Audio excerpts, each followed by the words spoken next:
Hey, I'm Charlotte Steinway. I'm Soho House's head of North American content, and this is the Provokers.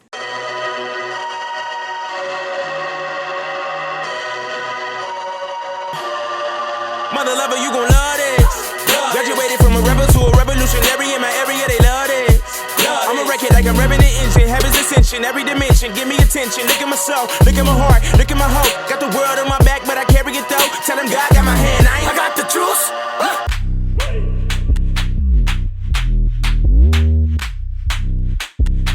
Charlotte Steinway is head of North American content for Soho House, where she oversees all digital and print editorial.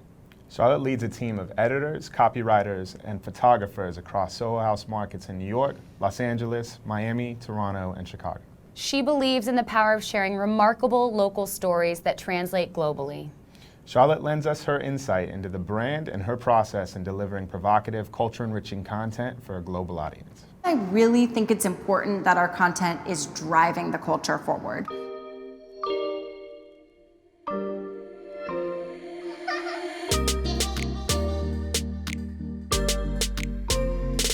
You have content coming over from all across North America. Right. How do you find the right stories for membership? Yeah, so it's sort of a mix. I mean, I work really closely with our events programming team. We have 40 to 50 events per month per house that are just for members and their guests. And so I work really closely with them to talk about, you know, some of the talent that they're bringing in and if there's a way to leverage that for an editorial opportunity. And then also just highlighting some of the stories about our members and what they're doing. I launched this new series called How I Launched, which is basically profiles entrepreneurs and talking about how they started their business from the ground up.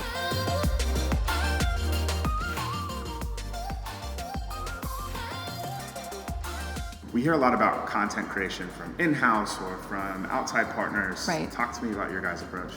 We have an in-house marketing team, and I think that's really great because that means that I work so closely with all facets of the business. I work closely with operations, so I'm abreast of what our new cocktail menus are looking like, and I'm also working closely with membership. And so I think I've been kind of growing up with the brand, which is really exciting, and also help shaping the voice of it since I started. So I think being able to be in-house is really interesting because coming from a traditional journalism background, it was kind of a dying media when I started working for a magazine, and I was terrified as to what that meant for my future. And I think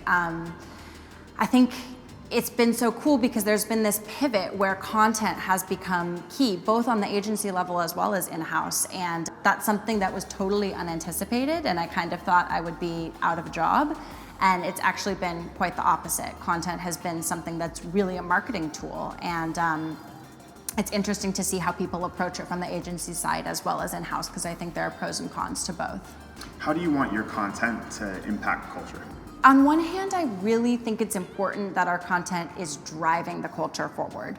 Our members are the people who are driving the culture forward. So being able to highlight those voices and perspectives and put a lens on what's happening is really exciting. I think also it's really important to write content that leaves people curious and leaves people wanting more. And I hope that in the stories that people are reading, I hope that leaves them wanting to learn more about that. We feel very passionate about great experiential, creating great content. Can you talk about some of the experiential you guys have done abroad? A while back, we took Miami members to Nicaragua and did a pop-up on the beach. That was a weekend of activities with meditations and yoga classes and cooking classes, and then great performances at night and surfing lessons, and just to show that there's all sorts of great experiences that we can have outside of the realm of an existing Soho House.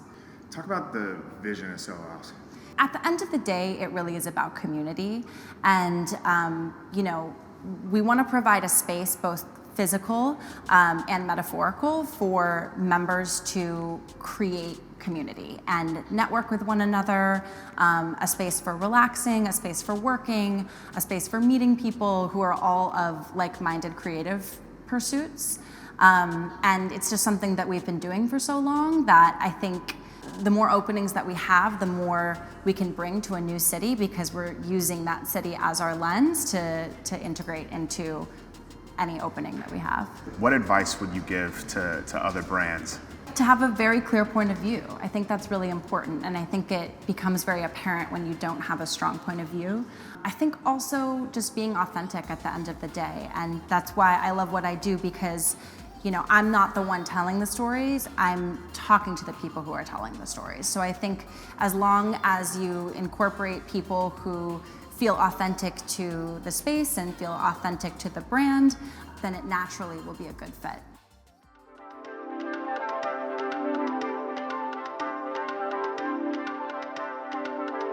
Besides the locations, tell me what makes Soho House so special.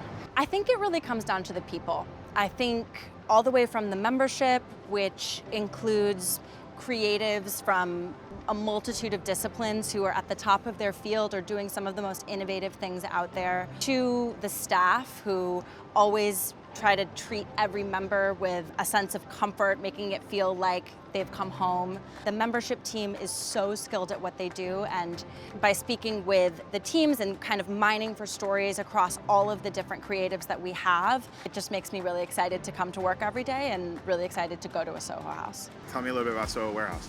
What's interesting too design-wise is I feel like we always sort of create a space that is nuanced to the location that it's being created. So, for example, with Soho Warehouse, it is in a former industrial building, and the design kind of harkens to elements of downtown's past. So, in the 70s, it was a loft for artists, and so we've kind of highlighted that in the furniture a bit, and then there's a bit of Art Deco, which speaks to, the heyday of downtown LA.